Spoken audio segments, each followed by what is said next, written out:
আসসালামু আলাইকুম প্রিয় দর্শক, আপনাদের সকলকে আমন্ত্রণ জানাচ্ছি অন্য মঞ্চের আলাপচারিতায়।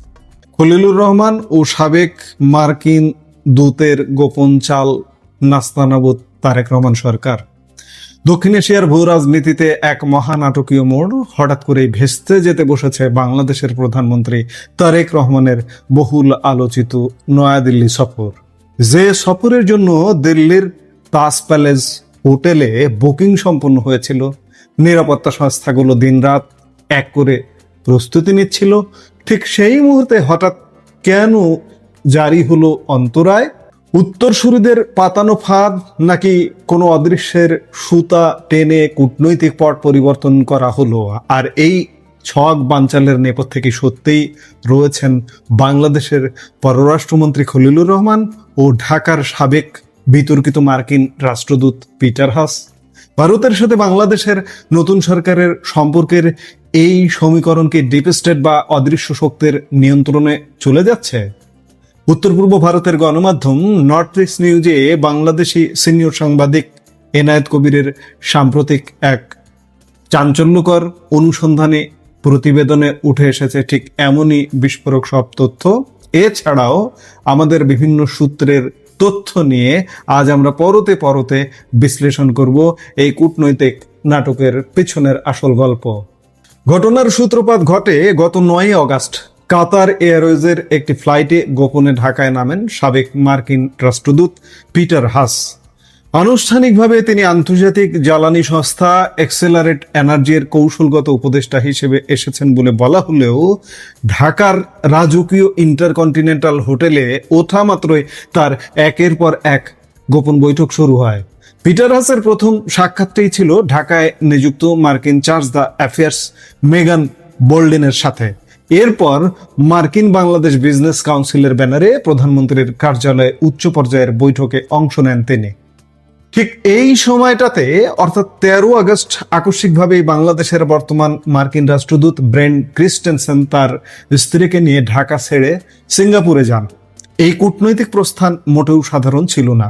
একদিকে তারেক রহমানের ভারত সফর নিয়ে চূড়ান্ত টানাপোড়েন, আর ঠিক সেই সময় মার্কিন রাষ্ট্রদূতের অনুপস্থিতি এবং পিটার হাসের হঠাৎ উপস্থিতি, সব মিলিয়ে ঢাকার ভূ রাজনীতিতে এক বিরাট ঝড়ের পূর্বাভাস স্পষ্ট হয়ে ওঠে। অথচ তারেক রহমানের এই দিল্লি সফরের নেপথ্যে গত কয়েক সপ্তাহ ধরে কাজ করছিল ভারত ও যুক্তরাষ্ট্রের এক অত্যন্ত শক্তিশালী নিরাপত্তা প্রতিনিধি দল।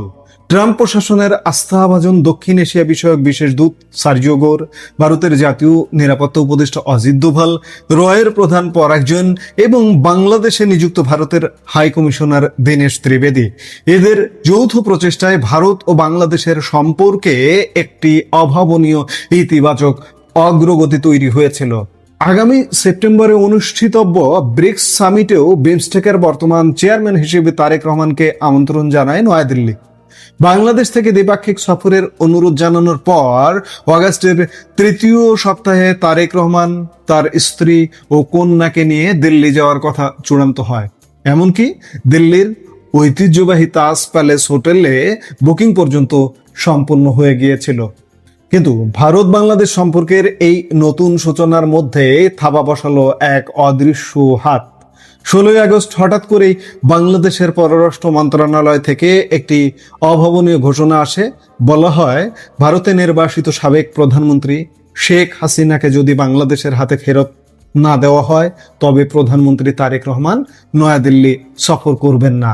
এবং এই 16 আগস্ট দিনের দ্বিতীয়ার্ধে ভারতীয় হাই কমিশনার দীনেশ ত্রিবেদীর সাক্ষাতের কথা ছিল পররাষ্ট্রমন্ত্রী খলিলুর রহমানের সাথে, সেটিও কিন্তু হয়নি। কূটনৈতিক বিশ্লেষকদের মতে সরকারের এই আকস্মিক ও একতরফা সিদ্ধান্তের মূল রূপকার পররাষ্ট্রমন্ত্রী খলিলুর রহমান। তিনি শেখ হাসিনার প্রত্যর্পণ ইস্যুতে এক চরম ও কঠোর অবস্থান গ্রহণ করেন। পররাষ্ট্র মন্ত্রণালয়ের মুখপাত্র AK-M শহীদুল করিম স্পষ্ট জানিয়ে দেন, এই সফরের জন্য একটি উপযুক্ত পরিবেশ তৈরি হওয়া প্রয়োজন। ঠিক সেই সন্ধ্যায় পররাষ্ট্রমন্ত্রী খলিলুর রহমান দাবি করেন, ভারতের অনাগ্রহের কারণে তারেক রহমানের সফর অনিশ্চিত হয়ে পড়েছে। অথচ ভারতীয় কূটনৈতিক সূত্রের খবর সম্পূর্ণ ভিন্ন। দিল্লি জানিয়েছে, ঢাকার পররাষ্ট্র মন্ত্রণালয় থেকে আনুষ্ঠানিকভাবে 3টি শর্ত সম্বলিত কোনো চিঠি তাদের কাছে পাঠানোই হয়নি। গণমাধ্যমে প্রচার করেই মূলত এই পরিস্থিতি তৈরি করা হয়েছে।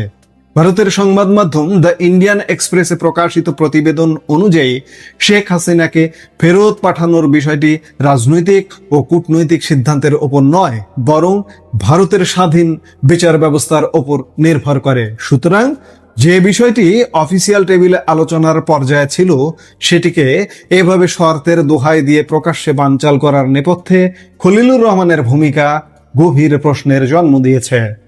2025 সালের নভেম্বর থেকে ভারতের পররাষ্ট্রমন্ত্রী এস জয়শঙ্কর এবং সাউথ ব্লক বিএনপি প্রধান তারেক রহমানের বাংলাদেশের প্রত্যাবর্তন এবং গত 12 ফেব্রুয়ারি নির্বাচনে বিএনপির প্রতি প্রায় প্রকাশ্য সমর্থন জুগিয়ে আসছিল। উদ্দেশ্য ছিল আঞ্চলিক স্থিতিশীলতা ও নিরাপত্তা নিশ্চিত করা। কিন্তু নির্বাচনে জিতে তারেক রহমানের সরকার গঠনের 6 মাস পেরিয়ে গেলেও ভারতের প্রধান দাবি, অর্থাৎ ভারতের নিরাপত্তা সংক্রান্ত ঝুঁকি নিয়ে ঢাকার পক্ষ থেকে কোনো কার্যকর সমাধান মেলেনি। সম্প্রতি জাতিসংঘের নিরাপত্তা পরিষদ পর্যন্ত বাংলাদেশে আল কায়েদার সম্ভাব্য আঞ্চলিক ঘাঁটি গড়ে ওঠার বিষয়ে ভারতকে সতর্ক করেছে। এই চরম নিরাপত্তা ঝুঁকির প্রেক্ষাপটে জুন মাস থেকে পুরো বিষয়টি ভারতের জাতীয় নিরাপত্তা আমলাতন্ত্রের অধীনে চলে যায়। মার্কিন ও ভারতীয় কূটনীতিকরা বিএনপি ও আওয়ামী লীগের মধ্যে এক ধরনের রাজনৈতিক সমঝোতার মধ্যস্থতা করতে চেয়েছিলেন, কিন্তু মার্কিন প্রশাসনের এই দ্বিমুখী নীতি এবং ঢাকার কিছু ডিপ স্টেট সুবিধাভোগীর কারণে সেই শান্তি উদ্যোগ এখন ভেস্তে যাওয়ার পথে। আমরা এতক্ষণ যে আলাপ করলাম, এই আলাপের দুটো মুখ, একটা দেশীয় মুখ খলিলুর রহমান। এই খলিলুর রহমান তারেক রহমানের সরকারে ঢুকে তারেক রহমানের পররাষ্ট্র নীতিকে কিন্তু একদম লেজে গোবরে পাকিয়ে ফেলেছে।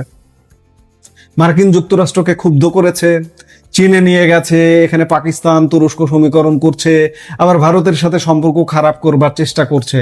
ইতিমধ্যে সূত্রের খবর বলছে তারেক রহমান নাকি এই বিষয়গুলো, খলিলুর রহমানের এই ষড়যন্ত্রগুলো জানতে পেরেছেন এবং গতকালকে তাদের মধ্যে ক্ষুব্ধ বাঘ বেতনটা পর্যন্ত হয়েছে। এখন তারেক রহমান যদি বাঁচতে চান, আপনার বাঁচবার একটি পথ, এই খলিলুর রহমানকে অপসারণ করুন এবং তাকে অ্যারেস্ট করুন।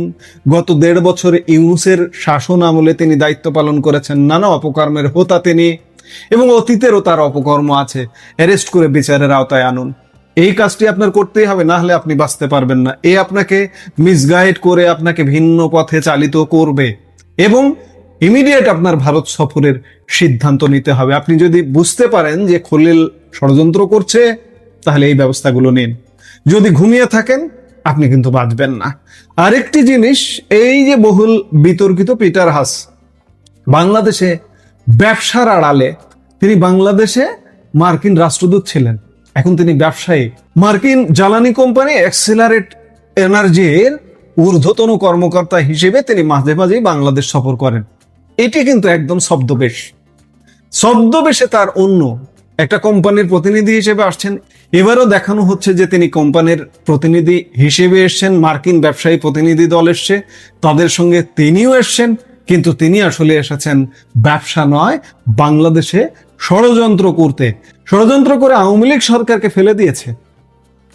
তারেক রহমান, আপনাকে বলছি যে আপনার প্রতিপক্ষ আওয়ামী লীগ, ঠিক আছে, কিন্তু আওয়ামী লীগ একটি রাজনৈতিক দল, গণমানুষের রাজনৈতিক দল, মাটির রাজনৈতিক দল। ঠিক তেমনি আপনার রাজনৈতিক দল বিএনপিও মানুষের দল, মানুষের ব্যাপক সমর্থন আছে দলটার প্রতি।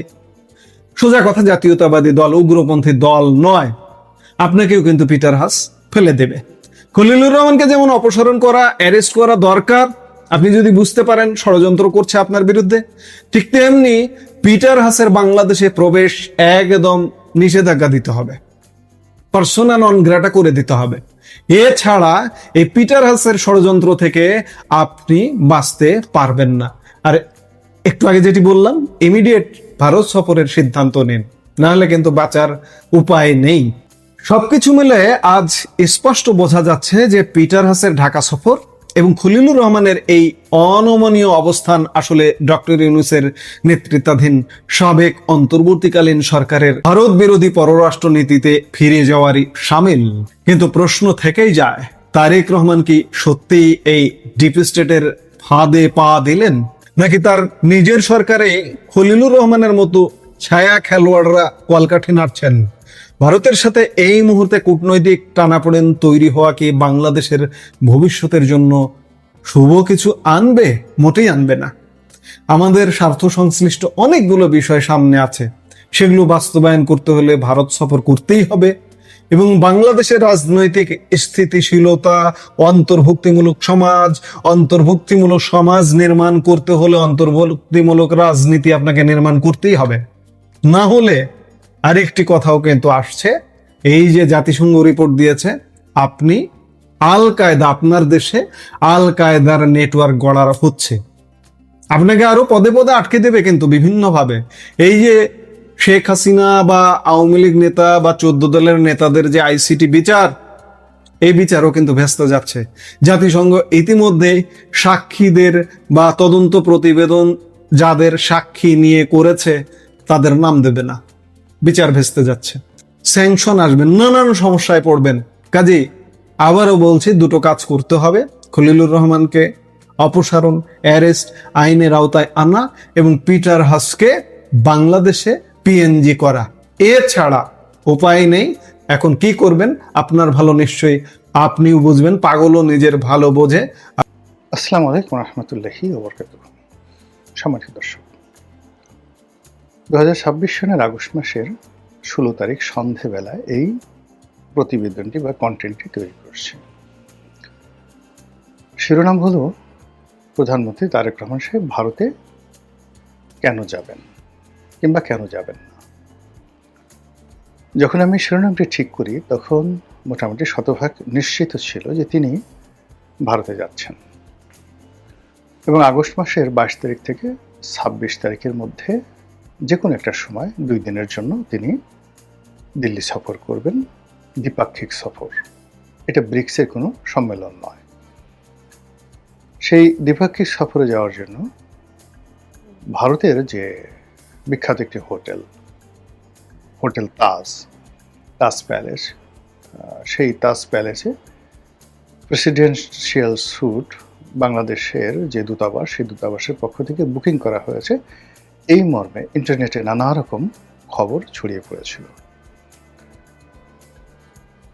সবাই যখন মোটামুটি নিশ্চিত যে না ঠিক আছে এবার ভারত যাবেন, তখন আমতে আমতে করে সরকারের যে বিরোধী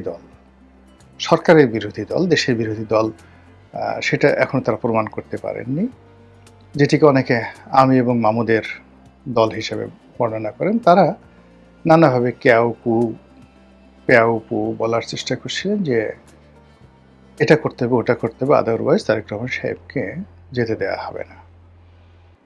কিন্তু আপনারা জানেন যে সিদ্ধান্ত গ্রহণে তারেক রহমান সাহেবের এখন যে কর্তৃত্ব, এটি শেখ হাসিনার চেয়ে অনেক অনেক বেশি। শেখ হাসিনার দলে বহু মানুষ ছিলেন, তার আশেপাশে, তার পরিবারে, যারা তার সঙ্গে রাগারাগি করতেন, ঝগড়াঝাটি করতেন, এমনকি তার যারা কর্মী ছিলেন, সেই কর্মীরাও তার সামনে গিয়ে অনেক বিষয় বিতর্ক করতেন। আমি যে সকল কথা, আমি তো তখন বয়সে একেবারে নবীন একজন সংসদ সদস্য, যে সকল কথা আমি সরাসরি শেখ হাসিনাকে বলেছি এবং তার সংসদ সদস্য হওয়ার সত্ত্বেও আমি যে সকল কর্মকাণ্ড করেছি, তার 100 ভাগের 1 ভাগ কর্ম যদি এই সময়টাতে কোনো বিএনপির এমপি বা মন্ত্রী করেন, তার 32টা দাঁত উইদিন 32 সেকেন্ডের মধ্যে ফেলে দেওয়া হবে। কেন আমি বলি, ধরুন আমি সংসদ সদস্য, আমি লিখলাম এই কাদের মোল্লা সেই কাদের মোল্লা নয়। সরকার যখন বিচার করছে যুদ্ধাপরাধীদের, তখন বললাম যে এই কাদের মোল্লা সেই কাদের মোল্লা নয়, এখানে কোর্টে যাকে বিচার করা হচ্ছে কসাই কাদের রূপে, সে আসলে আব্দুল কাদের মোল্লা, ফরিদপুর বাড়ি, আর যে কাদের মোল্লার বিচার হওয়া উচিত, সে মারা গিয়েছে। তিনি কসাই কাদের, মিরপুরের বিহারী কাদের, কসাই কাদের। আচ্ছা, এখন আপনি এই যে বর্তমান আইসিটিতে মামলা চলে, এইরকম একটা হট মামলার সম্পর্কে কোনো এমপি কথা একটু বলুক তো দেখি, কত বড় সাহস। আমি অর্থমন্ত্রী, স্বরাষ্ট্রমন্ত্রী, সেই সাহারা খাতুন, মহিউদ্দিন খান আলমগীর, তাদেরকে নিয়ে টেলিভিশনে নির্মম নিষ্ঠুর সমালোচনা করেছি। স্বয়ং প্রধানমন্ত্রীকে বলেছি, রেকর্ড, পার্লামেন্টারি কমিটির বৈঠকে রেকর্ড, এবং সেগুলো আবার যুগান্তর পত্রিকা থেকে শুরু করে সমস্ত পত্রিকায় 6 কলাম ব্যানার হেডলাইন। এমপি রনির অভিযোগ প্রধানমন্ত্রীর কোনো চেইন অফ কমান্ড নেই। আপনি এরকম একটা কথা এখন কোন একজন এমপি বলুক, তারপর সেটা আসুক যে তারেক রহমান সাহেবের কোনো চেইন অফ কমান্ড নেই। দেখেন দাঁত কয়টা থাকে। ওখানে বসে সরকারি দলের এমপি তখন তারেক রহমান সাহেবের প্রশংসা করেছি। বেগম জিয়াকে নিয়ে লিখেছি স্বপ্নলোকের গল্পযুগে বেগম জিয়ার রাজনীতি। একবার নয়, দুইবার নয়, তিনবার নয়, বহুবার ইনুস সাহেবকে নিয়ে লিখেছি। তো এই গণতন্ত্রটা আওয়ামী লীগের জমানাতে ছিল।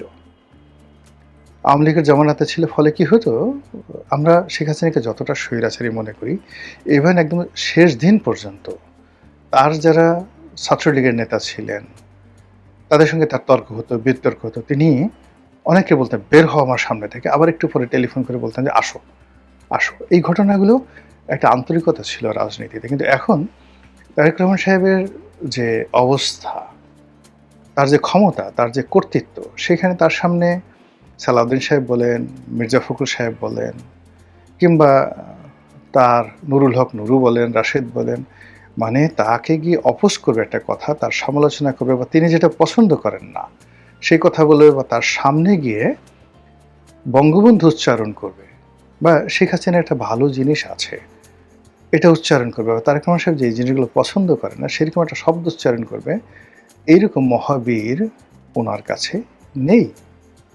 পুরো ওনার ক্যাবিনেটের মধ্যে, ওনার পার্লামেন্টে এই জিনিসগুলো নেই। এর কারণটা হলো যে তার একক কর্তৃত্ব, একক ক্ষমতা। সেই ক্ষমতা তার বিরোধী দলের উপরে। শেখ হাসিনার বিরোধী দল যারা ছিলেন তারাও গৃহপালিত ছিল। তিনি এরশাদ সাহেবকে, রওশন এরশাদকে, তারপরে শেষে জিএম কাদেরকে, এদেরকে নিয়ে ঘুডু ঘুডু করতে পারতেন, একজন আরেকজনের বিরুদ্ধে লাগিয়ে দিতে পারতেন। রাশেদ খান মেনন এবং তার দলের মধ্যে ফজলে হোসেন বাদশাহ, তাদের মধ্যে ঘুডু ঘুডু লাগিয়ে দিতে পারতেন। এরপরে হাসানুল হক ইনু, মঈনুদ্দিন খান বাদল, তাদের মধ্যে ঘুডু ঘুডু লাগিয়ে দিতে পারতেন। এখন তারেক রহমান সাহেবের সেটা বলতে হয় না। তিনি যেটা চাইবেন সেটাই সংসদের বিরোধী দল এবং রাজপথের বিরোধী দল হুবহু সেম জিনিসটা করবে। এবং এই যে বাইরে যে সমালোচনাগুলো শুনছি, গালাগালিগুলো শুনছি, এগুলো যে মেকি, এগুলো যে সাজানো, এটা বোঝার জন্য খুব বেশি পাণ্ডিত্য দরকার নেই। তো সেই দিক থেকে জনাব তারেক রহমান সাহেবের ভারত সফরে যাওয়া, এটা 100% তার ডিজায়ার, তার একক ডিজায়ার। তিনি কারো পরামর্শ নিতে পারেন যদি তার ইচ্ছা হয়, কিন্তু তার যদি ইচ্ছা না হয়, ডিজায়ার না হয়, এবং তিনি যদি ওপেন আপ করে না দেন, সেখানে তাকে পরামর্শ দেওয়ার মতো ক্ষমতা তার সরকারের বাইরের কারোরই নেই। নো ওয়ান, ভিতরও নেই, বাইরেরও নেই। তো সেই দিক থেকে তিনি ভারত যাচ্ছেন, ভারত যাবেন, এটা একান্তই তার ব্যক্তিগত বিষয়। যাবেন না তাও তার ব্যক্তিগত বিষয়। গেলে কি হবে সফলতা, এটার সফর তাকেই করতে হবে বা আমাদেরকে করতে হবে। না গেলে কি হবে, অ্যাজ ইট ইজ, কমপ্লেক্স ব্যাপার। এইরকম একটি অবস্থা যখন সরকারের ভিতরে বাইরে সরকার প্রধানকে নিয়ে এরকম যখন একটা অবস্থা চলছে, ঠিক সেই সময়টিতে আমরা জানলাম যে তিনি ভারত সফরে যাচ্ছেন। প্রথমত সবাই দুনিয়া উল্টে গেলে যাবে না ইত্যাদি ইত্যাদি ঘটনা, তিনি যাচ্ছেন অল অন এ সাডেন। আমরা তো অবাক হয়ে গেলাম, কি ব্যাপার, তিনি যাচ্ছেন। একেবারে দিল্লিতে হোটেল বুক করা হয়ে গেছে, 2 দিনের সফরে যাচ্ছেন, তাও আবার এই আগস্ট মাসের 22 থেকে 26 তারিখের মধ্যে। এটা কেন, কি কারণে? নানা রকম ইউটিউবে যারা কন্টেন্ট তৈরি করেন, আওয়ামী লীগের পক্ষের লোক, বিপক্ষের লোক, তারা এটা নিয়ে একেবারে নাকে নস্যি বেঁধে বিচার করে, বিশ্লেষণ করে নানা রকম কথা বলার চেষ্টা করছেন, গেলে কি হবে, না গেলে হবে, কেন যাবেন, যারা আওয়ামী লীগের লোকজন আসতেই হবে ভারতে, ভারত ছাড়া কি তারেক রহমান সাহেবের ক্ষমতা টিকে থাকা সম্ভব, ইত্যাদি ইত্যাদি ইত্যাদি ইত্যাদি। এই যখন চলছে তখন আজকের দিনের খবর হলো এই বিকেল পর্যন্ত, আবার এটা যে কালকে থাকবে আই এম নট শিওর, আগামীকাল এটা পরিবর্তন হতে পারে। এই কারণে এটা হলো প্রধানমন্ত্রীর ডিজায়ার, তিনি যখন ইচ্ছা, যেভাবে ইচ্ছা সেভাবে তিনি সিদ্ধান্ত গ্রহণ করবেন। তো কাজেই আজকের দিনে খবর হলো যে উনি যাচ্ছেন না, উনি দুটো শর্ত দিয়েছেন বলে পত্রপত্রিকায় এসছে। শর্ত নম্বর 1, শেখ হাসিনাকে ফেরত দিতে হবে। শর্ত নম্বর 2, উসমান হাদির হত্যাকারীকে ফেরত দিতে হবে।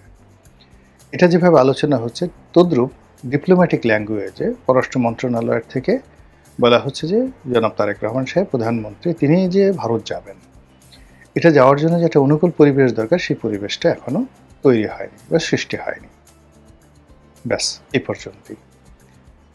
তো এরই মধ্যে আবার তারেক রহমান সাহেবের যারা বিরোধী পক্ষ বা যারা চান তারেক রহমান সাহেব ভারতে যান, ভারতে যাওয়ার পর ভারত তাকে শিকল দিয়ে আটকে ফেলুক। শিকল মানে কি? মায়ার বন্ধন, ভালোবাসার বন্ধন, গলায় মালা পরে আটকে ফেলুন। তারপর তার হাতে শেখ হাসিনাকে তুলে দিবেন। তারপর তাকে অনুরোধ করবেন যে আপনি আওয়ামী লীগের সেই নিষেধাজ্ঞা উঠে পড়ুন। আর আওয়ামী লীগের লোকজন শামীম ওসমানের নেতৃত্বে, জাহাঙ্গীর কবির সাহেব নানক এর নেতৃত্বে, বাহাউদ্দিন নাজমী সাহেবের নেতৃত্বে প্লেন ভরে ভরে লন্ডন আমেরিকা থেকে হাজার হাজার লোক বাংলাদেশের এয়ারপোর্টে আসবে। কোটি কোটি মানুষ তাদেরকে অভ্যর্থনা জানাবে, আর বিএনপির লোক আর জামাতের লোক ঘরে শুয়ে শুয়ে লেবেন চুষ খাবে। এই যে এটা স্বপ্ন বিলাসী কল্পনা, এই কল্পনা যারা করেন তাদের বক্তব্য হলো তাকে ভারত যেতেই হবে। ভারতে না গেলে তিনি টাকা পাবেন কোথায়, ডিজেল পাবেন কোথায়, গ্যাস পাবেন কোথায়? এই মুহূর্তে তো বাজেটারি সাপোর্টের জন্য তার যে টাকা দরকার, অ্যাটলিস্ট $4 to $5 বিলিয়ন দরকার। সেই $4 থেকে $5 বিলিয়ন চীন তো তাকে দিচ্ছে না, একমাত্র ভারতই তাকে দিতে পারে। সৌদি আরবও তাকে দেবে না, কেউ দেবে না, কোনো বন্ধু নেই। IMF দেবে না, ওয়ার্ল্ড ব্যাংক কেউ দেবে না। অন্যদিকে যেটা IMF থেকে আমাদের পাওয়ার কথা সেটা তো আমরা পেলামই না। ইউনূস জামানাতে অর্থাৎ শেখ হাসিনার জামানাতে যেটা প্রায় $5 বিলিয়ন যেটা ঋণ চুক্তি স্বাক্ষরিত হয়েছিল, যেটা 3টি কিস্তি দেওয়া হয়েছিল বা 2টো কিস্তি দেওয়া হয়েছিল, বাকি কিস্তি একটাও ইউনূস জামানাতে ছাড়ানো যায়নি। আর এই সরকারের আমলে সেই ঋণ চুক্তিটাই বাতিল করে দিয়ে বলছে ফ্রেশ ভাবে নতুন করে অ্যাপ্লাই করো। আর সেই নতুন অ্যাপ্লাই করা হয়েছে কিনা আমরা জানি না, তবে যে একটা রিপোর্ট দেখলাম সেটা হলো IMF ঋণের ভারে জর্জরিত 10টি দেশের তালিকা করেছে, তার মধ্যে বাংলাদেশও আছে। কখন যে আরও মন্দ রিপোর্ট এই ব্যাপারে চলে আসে আমরা বলতে পারি না। তো এইরকম যখন অবস্থা চলছে তখন সরকার পরিচালনা করার জন্য তার টাকা দরকার। আর ওই যে আওয়ামী লীগের যারা লোকজন, ভারতপন্থী যারা লোকজন, তারা বলছে যে এই সময় ভারত ছাড়া আসলে তাকে কেউ সাহায্য করতে পারবেন, এবং ভারত তাকে যে শর্ত দেবে, যে চুক্তি দেবে, সেটা অনুধাবন করে মেনে নিয়েই তাকে যেতে হবে। অন্যদিকে যারা ভারত বিরোধী শক্তি আছে বাংলাদেশে, তাদের বক্তব্য হলো আমরা না খেয়ে মরবো, দরকার হলে উটের চামড়া খাবো, জুতোর চামড়া আমরা সেদ্ধ করে খাবো। আমাদের আল্লাহ রসুলও তো একবার এরকম 6-7 বছর পরিবার পরিজন নিয়ে এরকম অবরোধের মধ্যে পড়েছিলেন। তারা সেই উটের চামড়া খেয়েছেন, তারপর জুতোর চামড়া সেদ্ধ করে তারপর তারা খুননিবৃত্তি নিবারণ করেছেন। তো পেটে পাথর বেঁধেছেন। তো সেরকম যদি হয় আমরাও সেই কাজ করবো। আমরা ভারতের কাছে কোনো অবস্থাতেই আমাদের আত্মমর্যাদা বিসর্জন দেব না। আমাদের ঈমান আছে, ইয়াকিন আছে, আমল আছে। আমরা ফু দিলে অনেক কিছু হয়ে যায়।